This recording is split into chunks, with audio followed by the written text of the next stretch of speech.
scientists observed that there were some repeats in the genome in prokaryotes. So CRISPR system is found as of now only in prokaryotes in archaea.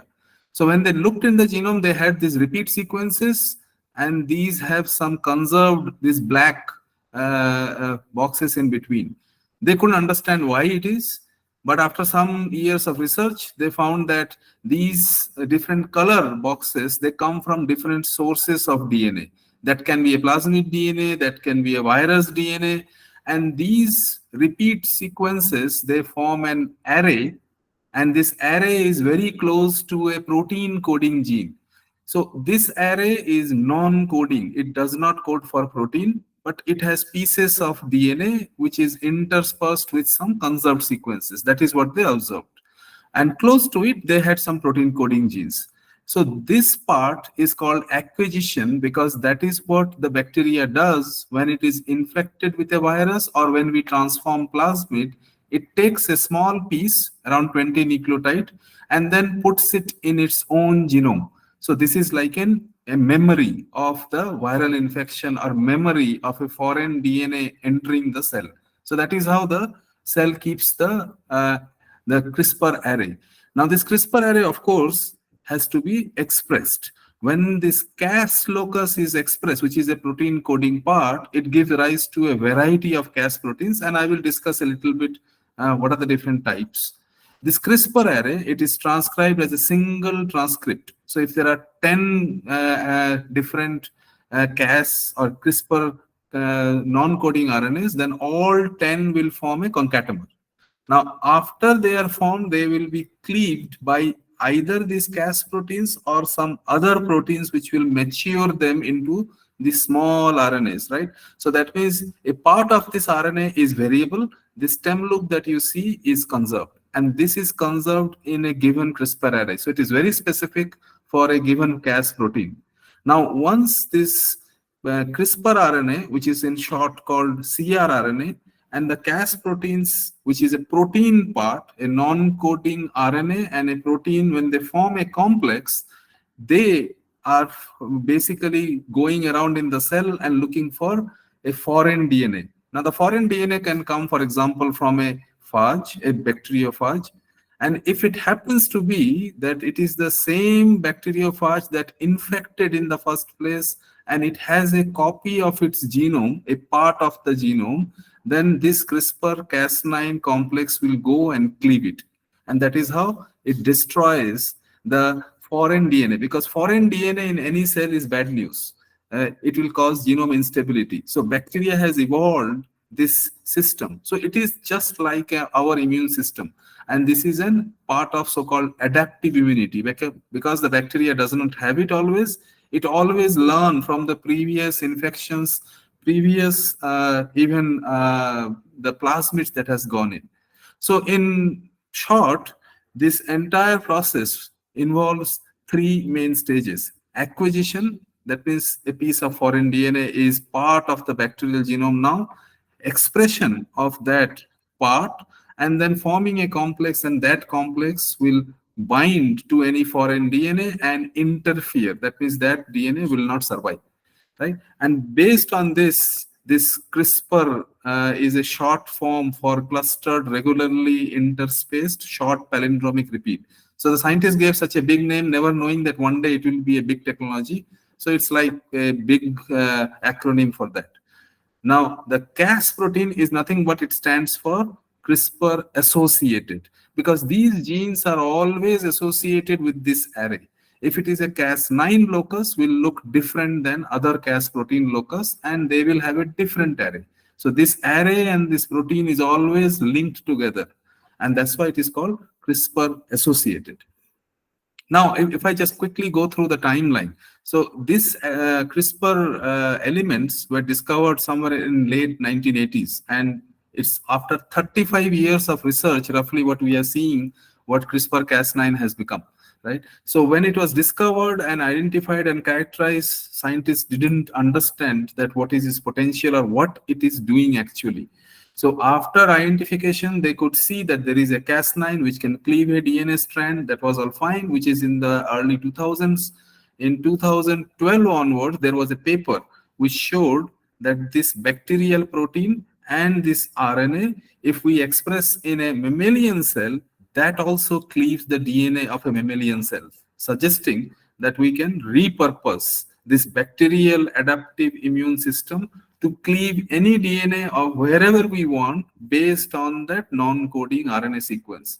So that started a lot of revolution. So from 2012, when the paper first came out by Jennifer Doudna, their lab actually pioneered this, and that kind to led to an explosion of understanding what this protein does, what is this RNA do, and can it be used for any kind of human therapy or diagnosis. So the first clinical data and all, it starts coming in around 2011. So that is where the application of this technology started, and there are many people involved.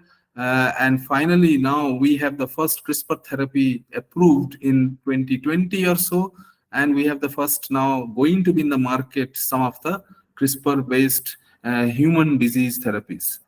So one of the benchmarks, we always say which field is better or not, is that how many papers are published. So this is a bit old data, but if we look at that, 1987, when the first CRISPR, as I said, was discovered, those repeats and those Cas proteins, there were few papers on this subject. In 2002, the word CRISPR came. There was not many, maybe a few hundred.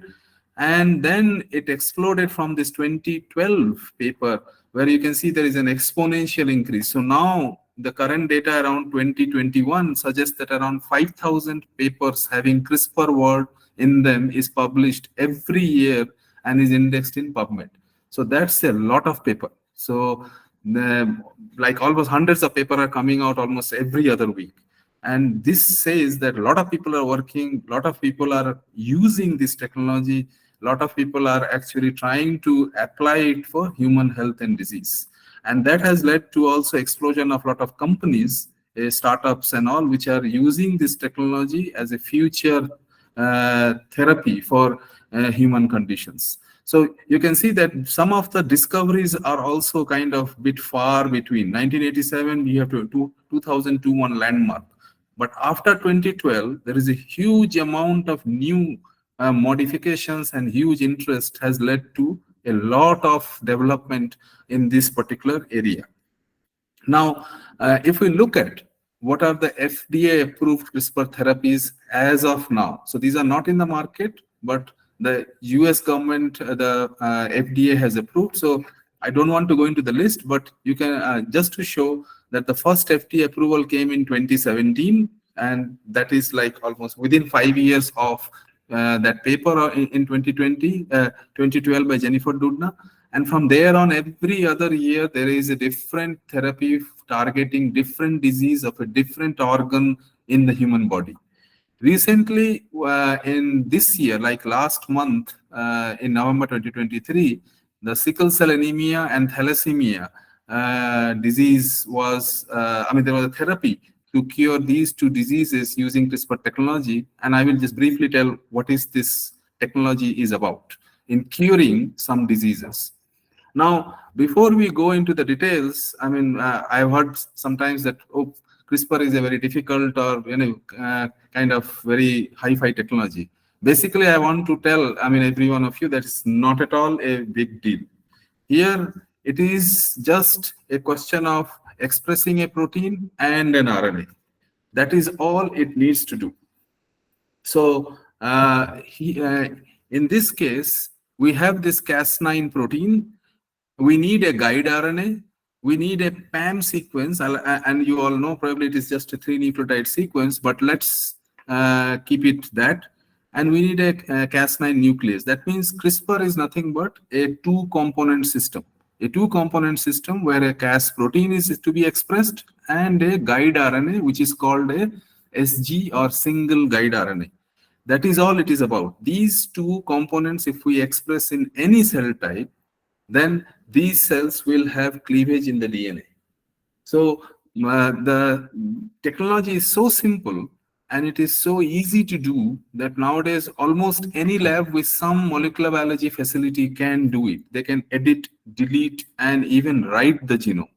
Now, this is the guide RNA part of it is something interesting. So we have this conserved stem loop kind of structure, and then we have this 20 nucleotide at the 5' end, which is what is the area where we can program. That means if I want to knock down a gene, I need to just find a 20 nucleotide sequence of the gene where I will put the sequence in the 5' end, and I can knock it off or target that particular DNA sequence.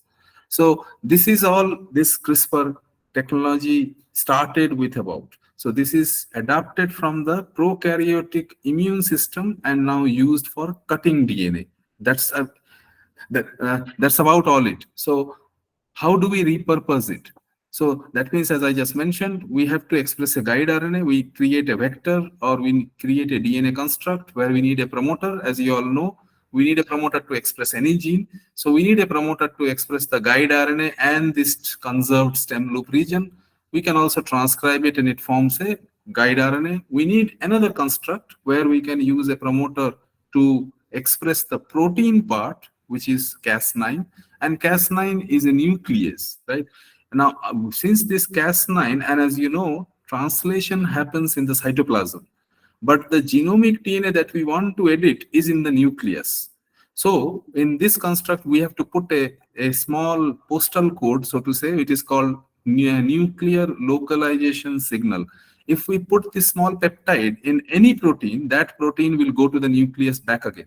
So that is what is done for Cas9. That Cas9 is translated in the cytoplasm, but is imported back into the nucleus, where it goes and binds with this guide RNA inside the nucleus and then does the editing job. So this is how, in short, how this technology is used, and just in any cell type that has been tested as of now. Now, the question comes then, how does this cleave the DNA? Well, the first thing I must tell that Cas9, if we just express within a cell, it is not going to cut any DNA. So Cas9 has to bind to this non-coding guide RNA, which is this so-called sgRNA, to get activated, and this activated complex can only cleave the DNA. So let's look in little bit in detail that how this happens. I will just give you a brief idea, and you all can read, all these papers are out there.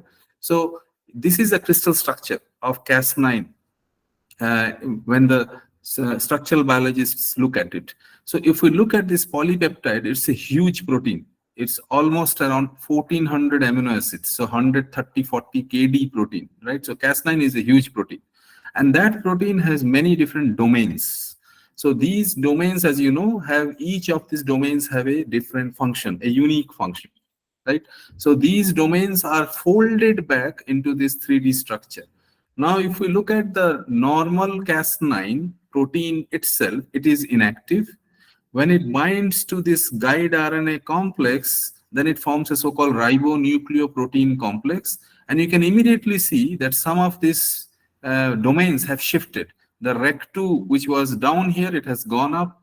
This HNH has moved up, and so on. So this protein undergoes a conformation change upon binding to the guide RNA.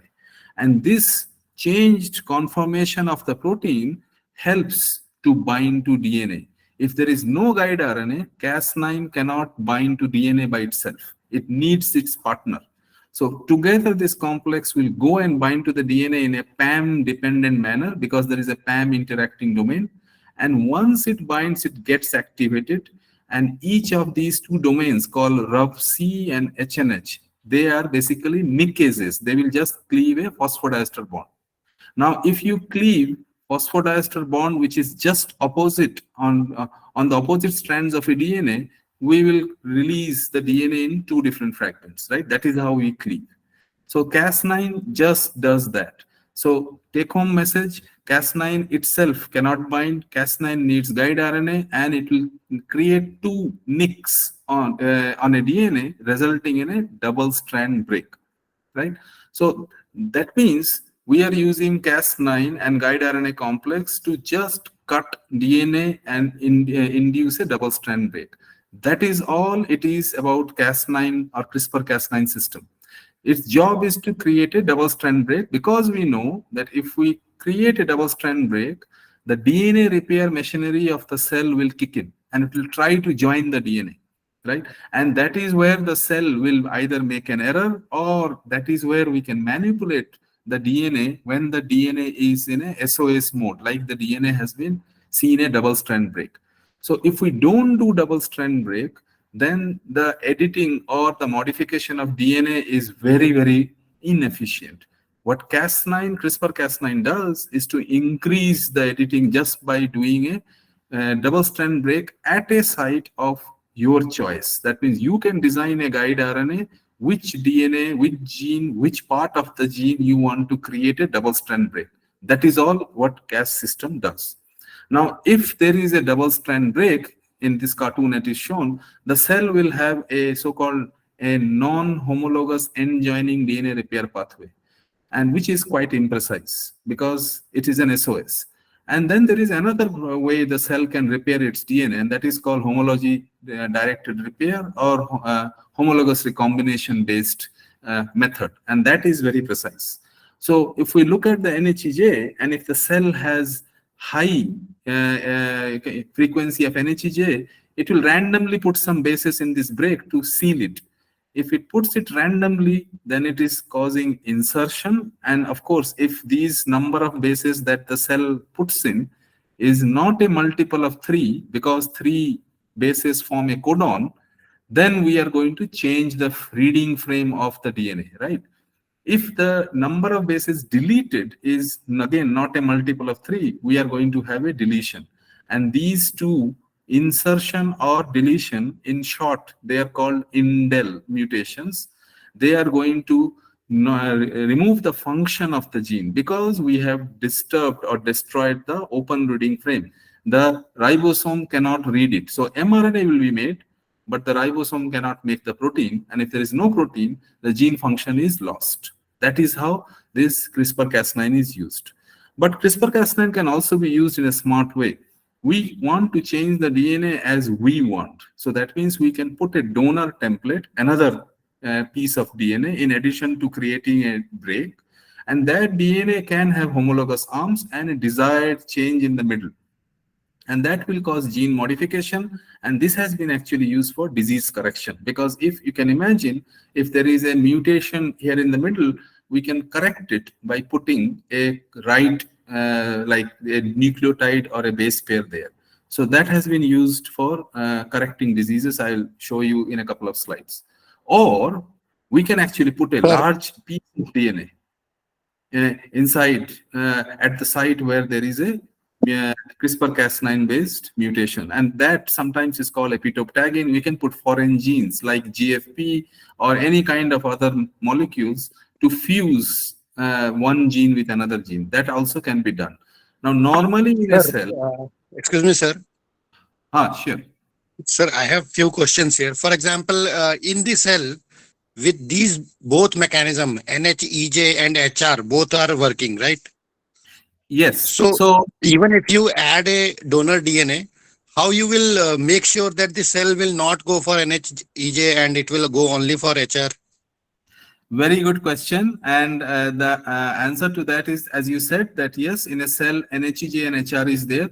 In the higher the eukaryotic, if we look at the higher eukaryotes have a low efficiency of HR, high efficiency of NHEJ, and it is vice versa for lower eukaryotes like yeast.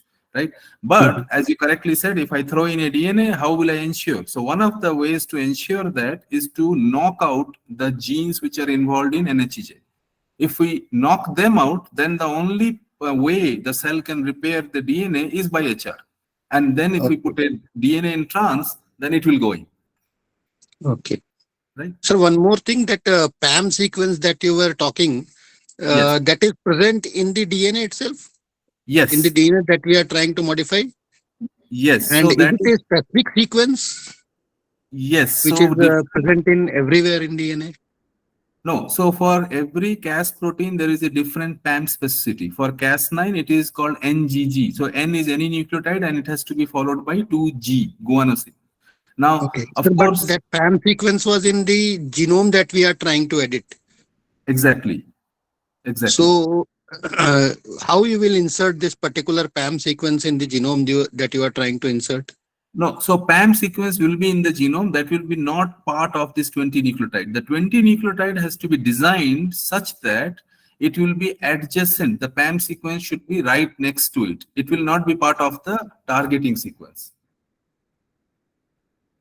Okay, Is but that it is in the genome itself, no, sir? yes, This yes, PAM. yes, yes. So So how that PAM sequence will come there? so naturally, this PAM sequence, like GG sequence, will be there in the genome, right? Like lot of places. Okay. Now, when we are designing a guide RNA, then we have to choose sequence which is right next to the PAM sequence. That is one constraint. I mean, there are. I mean, I didn't want to go into the detail of designing guide RNAs, but that is one Mhm. constraint that we have in designing Mhm. guide RNA to where we want. That means why I'm saying this 20 nucleotide guide RNA sequence has to be followed by a PAM sequence in the DNA, and this may Mhm. not be the case all the time, right? Yes. So that means I cannot make a guide RNA to target here. It has to be here because that is where PAM is. Here there is no PAM, right? Mm. So we cannot target somewhere else. So that is one constraint of having a guide RNA design. Okay, and sir, there may be different type of Cas proteins available, right?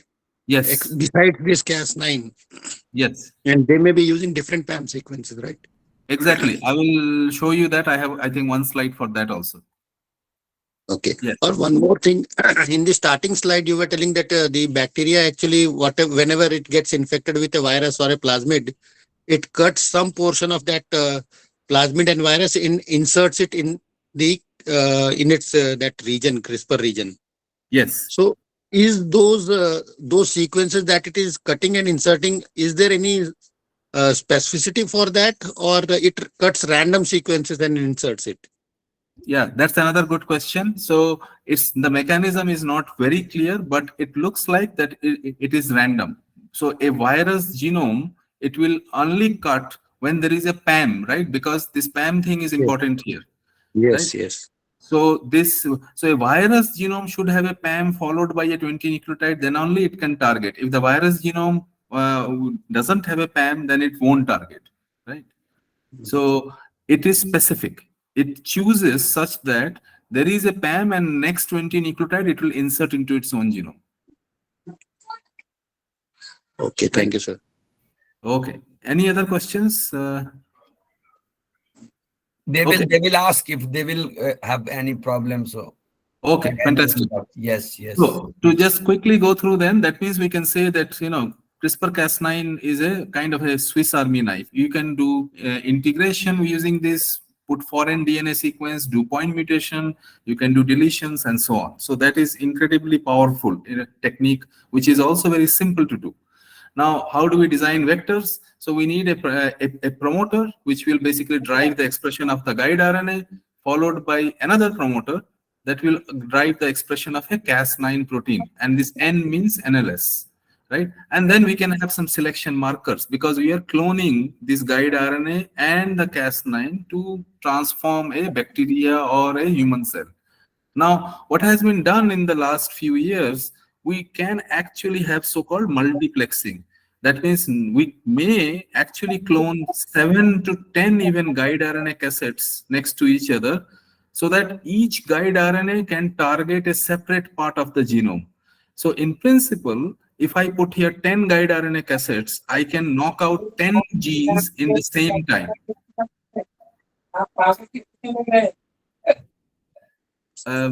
Unmute कर लीजिए अनिल जी आपका unmute हाँ हाँ yes please continue sir Okay, so the take home message from this slide is that nowadays we can not just target one gene at a time, but we can target 10 genes at the same time, like 10 different genes. So the knockouts can be done so-called in a multiplex manner, not just one by one. Now, how to choose a target gene? For Cas9 mediated genome engineering or modifications, usually the guide RNA should be chosen in the start codon itself, very close to the start codon, because that is where if the mutation happens, then the reading frame will be changed and the protein will not be made. We also should not choose guide RNA from intronic regions, obviously, because introns are removed. So we should not use any kind of intronic sequence for guide RNA design. So the design where I will choose and what gene I should target is our choice. So this is an example of a yellow gene in Drosophila. So normally the eyes are red, and if you mutate this, then the eyes are white, and it can be done with just one injection. So in many organisms like Drosophila, this guide RNA and the Cas9 proteins are made in a test tube, like in vitro, and then they're mixed together and they're injected in the embryo or the egg stages, right? So these young embryos, when they develop, the whole adult fly will have the mutation. So that is a kind of germline thing. So, and then once those individuals are obtained, one can do a genome sequencing to see actually there are huge deletions and so one cannot predict, because with NHEJ, the mutations insertion or deletion will be random. There is no way we can control. So, but because of this deletion or insertion, the reading frame will be changed, and that is what we want. So the end result is fine, but the mechanism we cannot control using NHEJ. Now, I will quickly give you some examples how this has been used to basically target different viruses, which is good for our health. So HIV, we know it resides in the immune cells, right? So what these people did was to use CRISPR-Cas9. They had a mouse model of HIV. And now we also know HIV is a retrovirus, and then it inserts its genome into the host DNA and stays there quietly. And then whenever other condition comes, then it will replicate and cause the disease and so on. So that is called a pro-virus mode.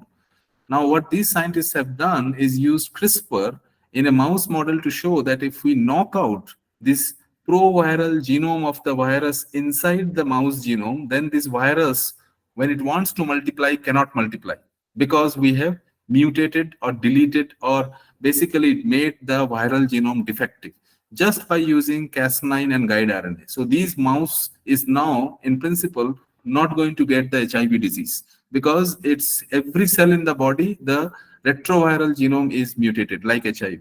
So this is one of the very nice applications which has been shown as a proof of concept. The other thing also we know. Sir, excuse me, sir. Sure. In this particular experiment, can we also have the another approach? We know that the virus integrates at a particular site in human genome. Right. And if we can say disrupt that particular site using this CRISPR technology, the virus will not get a chance to actually integrate. This we can do after the virus has got integrated. But what we target those sites where the actual genome gets integrated. Yes. So as you said, I mean, if there are so-called landing sites where the virus in very high frequency lands, then yes, we can actually mutate them. And that can be act as a, kind of a proactive measure, right? You're preempting so that the virus doesn't go into the genome. Now, the question, of course, is that whether those places where the virus lands or goes inside, can we design a guide RNA to cleave? Because are those places having PAM sequences? Are the guide RNAs going to be specific, and so on? So one of the issue with CRISPR-Cas9 currently, why it is not in the clinic, is that the amount of off-target effect, right? Because these we are talking of the good things about CRISPR-Cas9, but there are every system has some off-target effect. So what you said is absolutely practically feasible or not, I don't know, but theoretically it is perfectly fine. That can be done, and if possible, that should be done. Okay, thank you, sir.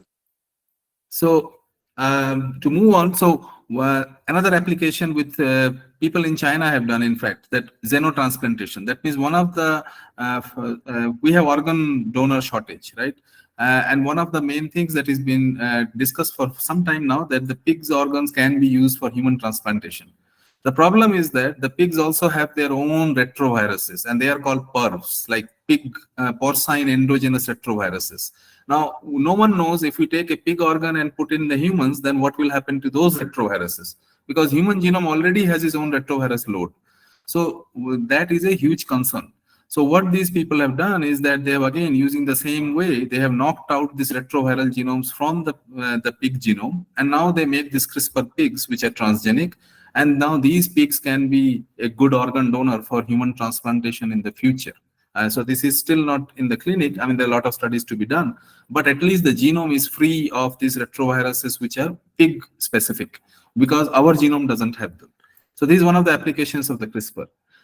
This was a report which came out some time back, caused a lot of controversy, where the Chinese scientists actually they took human embryos and they edited the globin gene, and their idea was that in future we can make disease-free individuals. We can do it in a petri dish and then let the embryo develop. The individual will not suffer from thalassemia, etc. But of course, that was a huge ethical issue also came up, that should we do these kind of experiments and should we do any kind of germline mutation? So this has been banned till now, and these kind of studies are not encouraged at all for any kind of like human germline based changes. But the possibility is that CRISPR-Cas9 can be used because it is much more precise. Now, what has been done, and you all have might seen the news that like last month, the UK and the US actually, they approved the therapy for sickle cells using CRISPR technology. So this is a kind of a good thing, because the patients, they suffer and they need a lot of blood transfusions. So how it is done, I'll just briefly tell you and how CRISPR was used to do that. So there is a form of hemoglobin we all know, which is called fetal hemoglobin. It is expressed, this form of hemoglobin is present only in the fetus. But after birth, we switch our hemoglobin form to an adult hemoglobin, which is called HbA. So A has two alpha chains and two beta chains. The fetal globin has two alpha but two gamma chains. Now, this is also known that the fetal hemoglobin has a higher oxygen affinity for oxygen and carrying capacity than the adult one, because in the fetus you need to have much more efficient system. Now, thalassemia, sickle cell anemia, they are having mutations in the beta polypeptide. So one of the things that happens is that once in adult we switch to HbA form, we cannot revert back to the hemoglobin which is made in the fetal stage. Why? Because there is a gene called BCL11A which blocks this conversion, right? So this gene which codes for the gamma chain is switched off by the gene BCL, so that in the adult we only form beta and alpha and not gamma. Now, what by CRISPR they have done, they have deleted this BCL gene, just one gene deletion. If we delete this gene, then adult humans will start making gamma, and then we will have the fetal hemoglobin in our blood, which will basically be higher affinity and better, because the beta chain is mutated, causing sickle cell and beta thalassemia. So just by knocking out one negative regulator of the fetal hemoglobin, we can basically reverse and have higher oxygen carrying capacity. So this technology has been approved and will come to the clinic sooner than later. So the clinical trials are going on, and yeah, maybe in a couple of years we'll have this CRISPR-based one-shot injection, and that will, in the bone marrow, and which will lead to no more sickle cell or beta thalassemia kind of conditions. The other thing that is also happening, you might have heard about CAR T cell therapy and so on. So there, what people do is that you can harvest the T cells from our blood, and then by CRISPR, what one can do is to express a receptor, and this receptor is going to bind to an antigen which is expressed in, let's say, tumor cells. Right? So a person is suffering from cancer, and we know what tumor it is, and if there is an antigen that is specific for that, so one can clone those receptors, taking the T cell from the same patient, so there is no kind of hypersensitivity reaction, clone it back, delete some other genes, and then grow it, expand those so-called modified T cells, put it in the blood back, transfuse it back in the patient, and those patients now will have their tumor regress, because that patient's T cell, which are now modified by CRISPR technology, will attack its own cancer cells and lead to a tumor regression. So this is a technology which has been is right now in the initial stages of clinical trial, but proof of concept has been shown that it helps patient, or it reduces the tumor size, etc., if the T cell is engineered in that way. But you can imagine this T cell also have a half-life. This process has to be done very fast and selected. So the CAR T cell therapy is basically based on this kind of idea, where our own immune cell will attack our own tumor cells that is present in a cancer patient. Okay. There are Excuse me, also, sir. Excuse me, sir. sure, I have one yes, question. You said that gamma cells gamma cell unit is formed in case of adult.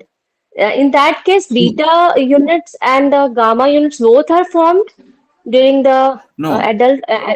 Yes. Then you are what the right. case, sir? So yes. So you are right. So that's a good point that you said that. So that means the patient having sickle cell whose beta chain is mutated will continue making defective beta, but will now also make gamma because this gene is mutated. So that patient now will have normal shape RBC or even the correct beta chain for thalassemia. Is just that that patient will not suffer a lot of low oxygen carrying capacity, because now the patient will have both alpha beta heterodimer as well as alpha gamma heterodimer. Okay. Okay, sir. Nice. I got the point. Okay. Thank you, sir. Okay. Okay. Okay, so one of the other application of CRISPR is to do genetic screens, right? You all know that one can do kind of a genome-wide screen, and this is what is kind of a high throughput methods that are currently being used. I mean, we're also trying to do it here. So what the concept is very simple. We take some cell lines, you make them express Cas9 only, and as I told you earlier, Cas9 doesn't do anything. However, if you make guide RNAs which target every gene in the human genome, let's say 20,000 guide RNAs, right? And all of that you package in a virus and you infect, then in a Petri dish, you can knock out all the genes independently, provided each cell receives one guide RNA, right? So now if you have perturbed the cells in bulk, you can ask a question, which of these drug or virus, in case of if I'm looking for antiviral genes, are required for the cell to survive. So if we add a drug, for example, which is a toxin, right? That toxin will kill the cell normally, but if the toxin was being used by or a gene in the cell was required for the toxin to kill, and if you have knocked down that gene, then the toxin will not kill the cell anymore, right? Because the toxicity is because it binds to some intracellular protein. And if you have knocked down that intracellular protein, toxin will not act on cells. So that is how there is a way to find out the gene, or you can imagine not just toxin, viruses also, right? Which of the host genes or proteins are required for viral multiplication. We can do this screen on a genome-wide manner, knock down all the genes and ask the question, which one is now not dying because of a viral infection? And these are very fascinating areas to work on, where one can find new therapy and new genes. So I'm not going to the detail of this because it's not important, and this is a subject matter of a different talk itself. So this just to give you an idea that genome-wide high-throughput screens are possible because of CRISPR-Cas9 technology, and they're very powerful in identifying host genes and in a very quick manner, which was earlier not possible. Okay, one of the other application I wanted to show you is, you might have heard recently that silkworms can make spider silk, right? So spider can make spider, but it's not easy to rear spiders. So why not use silkworms? And that paper came out in like 2019, and recently, like 2 months back, a Chinese group actually showed that one can make very high strength spider silk fibers using silkworm. And what they showed is that these fiber that come out, they defy basically scientific constraint, because typically a fiber should be tough as well as should be strong. They showed that the spider silk that is produced by the silkworm are 1.3 times stronger than nylon. So nylon is a synthetic fiber, right? We all know how strong nylon is. It is stronger than nylon, and it is tougher almost 6 times than Kevlar. And Kevlar is a material, a synthetic material, which is used to make bulletproof vests, right? So one can imagine that now we don't need the synthetic way to make these garments, etc. Now these spider silks will be used, and these spider genes or spider silk genes were knocked in the silkworms by using CRISPR technology. because it's easy to do, and you can target those silkworm genes to remove their genes and put spider silk genes, right? So this is a fantastic application for biomaterial engineering. Okay, now I'll quickly go through what are the different variations. We discussed about Cas9 nuclease, and it is a RNA dependent DNA endonuclease, right? It needs an RNA to cut a DNA, right? But it's a nuclease that we have to remember. But now what scientists have also done is to mutate these. So I mentioned earlier there are two domains in that crystal structure, RUFC and HNH, right? So if they mutate one amino acid in RUFC, then now only this can cut. So these, or one has also mutated just the HNH and not the RUFC. That way, the CRISPR-Cas, the Cas9 protein is no more creating double strand break. It is just nicking. That means it is creating just a phosphodiester bond breakage on one of the strand. And those are called Cas9 nickase because they will not cleave. They will just generate a single strand nick. And that has many other uses how to engineer the genome. So here we are not removing any base, cleaving a phosphodiester bond. We are not generating a double strand break, but this has its uses in deleting big chunks of DNA from the genome which are defective. So the other variation what has been done using the Cas9 is to mutate both the catalytic sites, right? The nucleus sites, and they have converted this Cas9 nuclease, which is used for gene editing, to a dead Cas9, and they are called nuclease null because these Cas9 proteins can bind DNA in complex with guide RNA but cannot cleave. So now you have converted a nuclease into a DNA binding protein, and that is a significant achievement because now what scientists have done is they can now fuse different effector molecules to this dead Cas and now change the gene expression itself. So earlier, just to remind you, Cas9 was causing DNA damage, lesions, right? Extra bases there, or removing some bases, adding or removing. This does not change DNA, but what it does is that you can recruit a Cas9 protein, dead Cas9 protein, fuse it with an effector, and that effector can be a transcription repressor or let us say a transcription activator. So you can at will switch on or switch off genes just by recruiting a dead Cas protein in the promoter region of that gene. And this is a huge thing because, as I said, there is no change in DNA sequence. So that means there is no concern about causing mutation in the human genome or any genome for that matter, right? Now, just to compare again, Cas9 causes DNA damage. The D-Cas proteins, in this case CRAB is a transcription inhibitor, so it will block transcription. So you are not allowing the gene to even express, and that is called CRISPR interference system, CRISPR-I in short. You can actually fuse transcription activators like VP64 and so on. That will actually switch on the transcription of a gene, even if the gene normally will not switch on. That means I can control the gene expression at my will and change the cell behavior. And these are important for doing either loss of function analysis using the CRISPR-I and gain of function analysis. That means I can switch on and switch off genes when I want without causing any change in the DNA. And that is an important thing. So what are the different folds of changes? This you don't have to read through. I just want to say that people have achieved around 400,000 fold increase in transcription and as small as like 1 or 2 fold of repression, right? So the last one is repression, the other ones are all activators. But you can notice that these are in vitro, that means in cell lines. When the same experiment was done in vivo using mouse model, etc., the fold change is not so much, but still 5-fold is a lot. I can switch on a neuronal gene and then, which is a good gene, and I can switch off a bad gene just by using this dead Cas system. Now, what are the other applications? I'll just quickly go through. So one can reprogram cells. That means I can take, for example, my skin cell, and I know which are the genes required to make it a pluripotent stem cell. I will use a dead Cas with a transcription activator and target those 4 or 5 genes. Then my skin cell becomes a pluripotent stem cell. Now from pluripotent stem cell, I want to make neuron. That means I need to know which genes need to be expressed. So I can again use a dead Cas system to switch on those genes in the stem cell, and I can have a directed differentiation. So that means again, I can change cell fate. I can change cell behavior just by targeting the gene expression. One can also use the system to differentiate back again. I can do direct reprogramming, or I can switch it back based on which genes I switch on, which genes I switch off. I just have to know which genes are required for these kind of behaviors.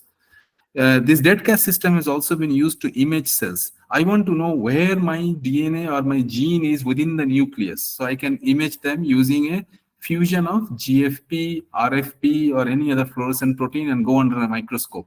This was not possible before.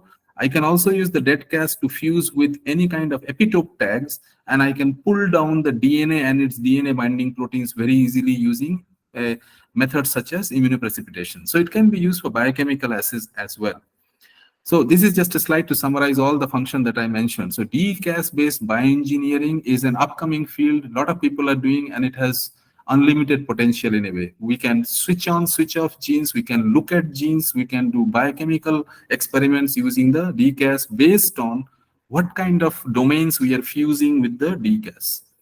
The last thing I want to mention with the DCAS is something called base editing. This is an upcoming field where we have heard about DNA sequencing. That means we read DNA.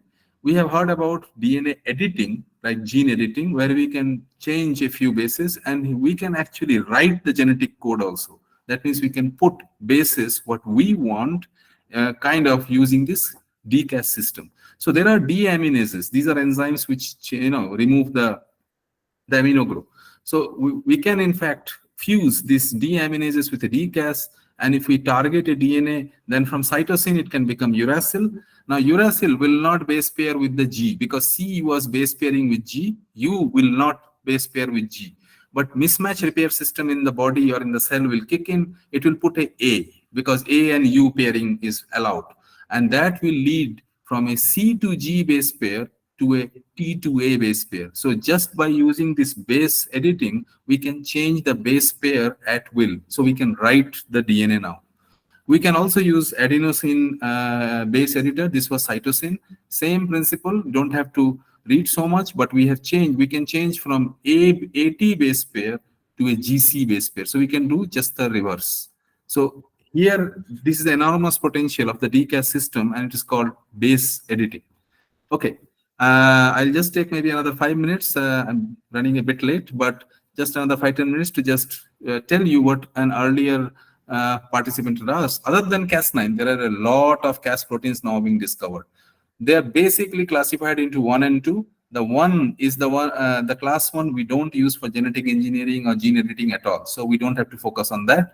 What class 2 is important for us, and I have discussed all of this till now of one protein called Cas9. But you can see there are a lot of other proteins. I will take just 4 examples.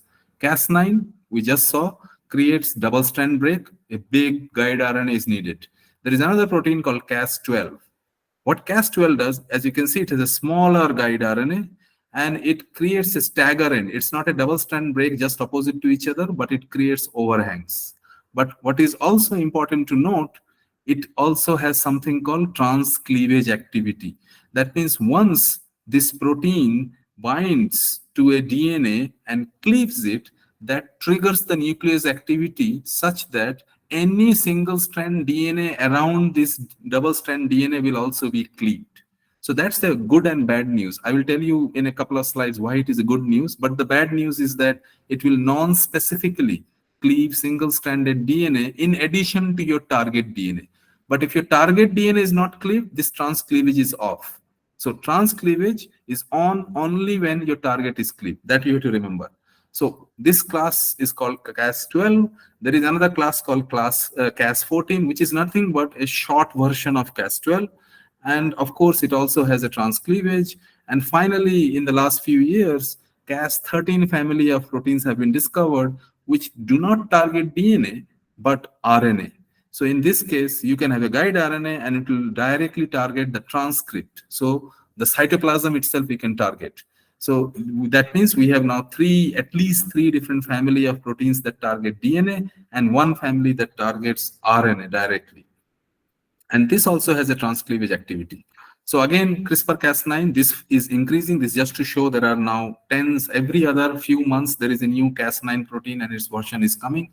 And this Cas12 is also currently, there are 3 different families, and it is a much smaller protein than Cas9. As I said, Cas9 is a huge protein, which is difficult for therapy, but Cas14 maybe in future will be used for therapy, etc. Cas13, as I said, is an RNA targeting protein. It also has a transcleavage activity, but recently there has been a protein which is called Cas711, which targets RNA but has no transcleavage activity, which is useful for many purposes. So now why this transcleavage activity is useful? People have actually used this for disease diagnostics. Now, let's say if we have to detect a viral DNA, and this was used during the corona pandemic as well. So if we have a double-stranded virus, in principle, I can make a guide RNA which will bind to this viral DNA, right? And if I now put this Cas12 and this guide RNA complex in a tube and I add this viral DNA, it will cleave. If it cleaves, as I said, the nuclease activity is not stopping just by cleaving. The nuclease activity gets activated, and if I incubate this mixture with fluorescently labeled probes in such that it has a quencher and a fluorescent probe. So normally when this double-strand DNA has these combination, the quencher and the probe in the same DNA molecule, there is no signal because quencher will switch it off. But if it is cleaved, the quencher goes away and the fluorescent is free to fluoresce. So that means if I add this in a tube and if there is a viral DNA, the Cas12 will go and cut, and the Cas12 will also go and cut these probes, and thus there will be a signal. So that means if there is no viral DNA, no Cas12 activity, no signal. If there is a viral DNA, there is a cleavage of the viral DNA, but it will also cleave the probe, giving a fluorescent signal.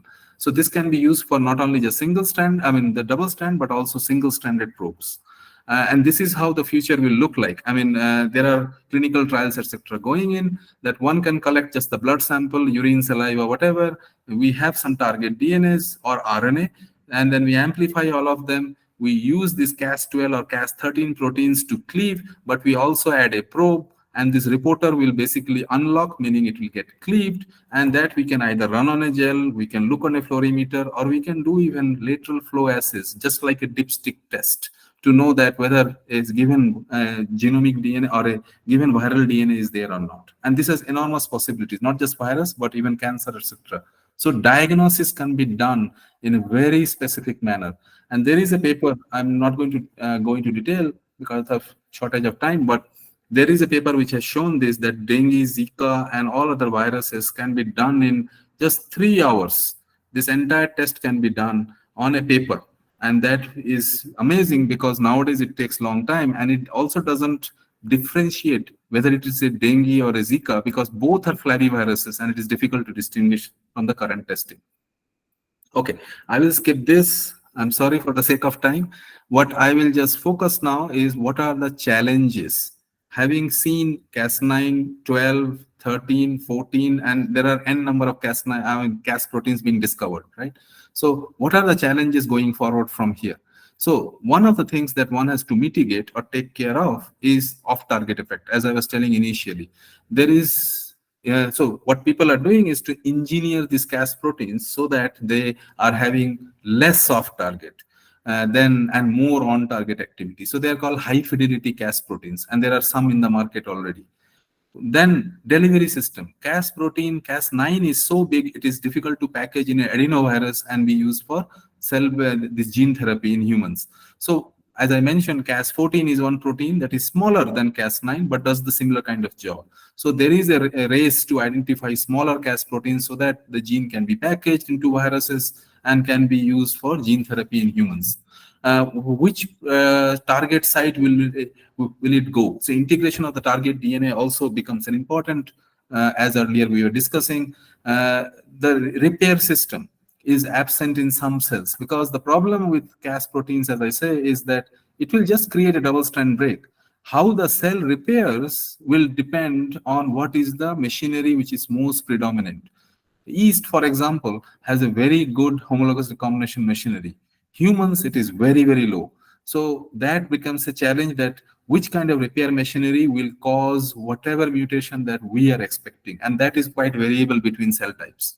Cas protein packing, I already said, and low modification rate, that it's an open secret in the CRISPR field that if you cannot just design one guide RNA to achieve your desired result. You have to design maybe 10 guide RNAs or maybe 4 or 5 guide RNAs at least, and you know that many of them will not work, maybe 1 or 2 will work. And the exact reason is not known, but one of the hypotheses is that the guide RNA and Cas protein has to find the DNA target, and DNA has nucleosomes and other DNA binding proteins.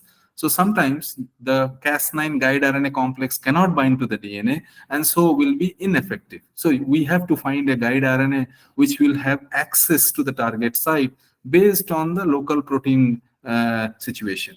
So this is also now the challenge is to increase the modification rate, increase the guide RNA design in such a way that it is more predictable. Right now, the predictability is not very high. So in future, what are the different areas? I mean, of course, new types of Cases are always being discovered. Multiple guide RNAs I mentioned, many different genes can be targeted at a time, increasing the cleavage specificity. The CRISPR, the dead Cas systems are being used to up or down regulate transcription at our will. And of course, now there is also epigenetics involved. That means we can bring histone modifiers, fuse it with a dead Cas, and change the entire histone landscape of a given gene. And that is possible. Nowadays, people have shown that. So this is all, there are different kinds of future applications.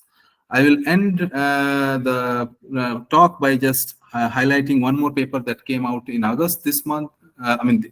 In August month this year, where I said till now, and you all know till now, that the CRISPR, this RNA-guided DNA endonuclease systems are almost found exclusively in prokaryotes and archaea. This group of Feng Zhang, actually, they found that that kind of endonuclease, RNA-dependent DNA endonuclease, exists in eukaryotes also. And that is fascinating because we were thinking it's only bacteria has evolved and humans or other eukaryotes don't have, but it looks like that we may have as well. And if that is the case, then we may engineer these for our own therapy, etc. So this is just a paper came out, very preliminary data, but it showed that these enzymes are present in the eukaryotes. They are smaller in sizes. You can compare to Cas12, etc. You can see it is half the size. And they also cleave DNA in an guide RNA dependent manner. So the field is exploding. It will probably improve more and have much more applications than we see now. What next? I will just, kind of a theory in future. So in future, we will not be, we should not be surprised if we see that modified, livestock comes into the play, having more milk production, better meat quality, etc., etc. Gene drive is something that I haven't talked, but this is a fantastic technology. Although having a double-edged sword, you can in fact wipe out mosquito populations just by using this CRISPR-based technology. This has been tested in South America to take care of mosquito-borne diseases like Zika and even now malaria. But this is a kind of controversial technology as of now. Gene therapy, I already mentioned. In future, there will be CRISPR-based gene therapy as smaller and smaller Cas proteins are discovered and their off-targets is reduced. Human germline is a big ethical issue. There is some discussion going on. Maybe we should remove the genetic hereditary diseases from populations by editing the embryos. But it's a kind of a huge ethical issue, and there is a lot of restrictions as of now. In future, we have to see. And finally, maybe some designer organisms with a desired trait, not humans, but the other pets, etc., is also happening in China, etc. So the CRISPR will have an impact on all these fields in the future. So with that, yeah. So this is my institute where I work. So the students are welcome to visit our site, and if you have any opportunities, if you want to explore, definitely come. My lab is funded here by different funding bodies. We do research on CRISPR in mosquitoes, cell lines, human cell lines, and yeast. And yeah, I will end my talk by thanking you all for your attention. And if there is any question, I'm happy to take. Thank you, everyone. बहुत ही अच्छा आपका lecture रहा sir. बहुत. Poonam madam, any of you have any question, please ask. किसी कुछ question है तो पूछिए। पूनम मैडम आप हैं? हेलो सर, एक Yes. क्वेश्चन Yes, और sir. था। बिल्कुल। जैसा आपने कहा कि क्रिस्पर जो होता है, जिस क्रिस्पर जो कैस प्रोटीन होता है, it forms a complex with the guide RNA and then Correct. It binds, then it is guided to a particular sequence. So Correct. जो डीएनए होता है वो तो ऑलरेडी मतलब आप देखिए उसको डीएनए जो होता है वो एक्सेसिबल नहीं होता, उसके सीक्वेंसेस जो होते हैं, है ना। तो हाँ, ये एक्सेस कैसे करता है? क्या इसमें हेलिकेज एक्टिविटी या ऐसा कुछ है क्या? बहुत वो अच्छा सीक्वेंस सवाल। को एक्सेस कैसे करता है? तो नो, फैंटास्टिक क्वेश्चन। तो ये अभी तक जो एविडेंस है उससे लगता है कि Cas9 प्रोटीन में कोई हेलिकेज एक्टिविटी नहीं है, कोई एटीपी की जरूरत नहीं है, कोई और एनर्जी काइंड ऑफ एक्सपेंडिचर की जरूरत नहीं है। नाउ वो कैसे डीएनए का एक्सेस करता है, कैसे बाइंड करता है, that remains a kind of a area to be research, क्योंकि मैक्सिमम अगर आप देखेंगे ये स्ट्रक्चरल स्टडी वगैरह, ये purified protein, purified DNA, purified RNA से होता है। और हमें मालूम है कि सेल में वो नेकेड नहीं है, डीएनए आरएनए कुछ भी नेकेड नहीं है। So how does it bind without a inherent helicase activity is a big question. So the answer to your question is that it is still not properly understood. Okay sir. Sir, I have one question also. My question is regarding the shelf life of these Cas9 or CRISPR technology for the treatment of these diseases like sickle cell anemia or thalassemia. The thing is that blood cells they get changed every 4 months. So if they are treating Correct. these cells, then whether we need to take these therapeutics again and again in every 4-month span, or they are something like that they can be transmitted to the next cycle of the RBCs. So for that, what they are proposing in this this clinical trial, that camera on करने का कोशिश करिए। अब देखिए तो, और slide को अब प्रेजेंटेशन मोड से हटा लीजिए, कहीं कैमरा ऑन हो तो पार्टिसिपेंट्स आपको देख भी पाएंगे। जस्ट ठीक है। जी जी। ओके। Yes yes.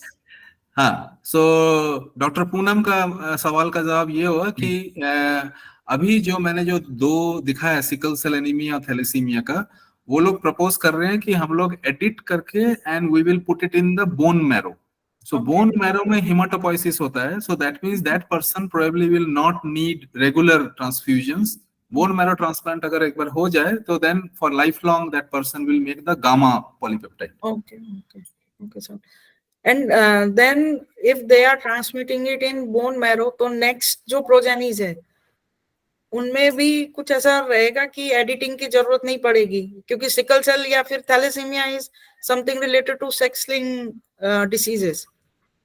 बिल्कुल। So these two are classical genetic disease, है ना। तो सो ये so to answer your question, no, so this is only somatic, क्योंकि बोन मैरो में हो रहा है, जर्म लाइन को मॉडिफाई नहीं किया जा रहा है, इसलिए every progeny has to take this therapy at the individual level. One has to undergo these therapies.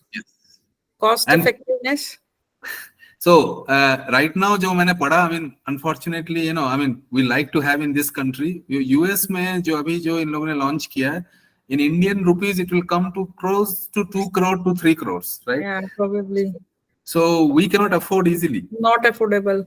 So until unless we have Make in India or whatever we can call it, it's going to be very difficult. No, sir, your actually topic is very interesting, and I hope everyone has enjoyed a lot.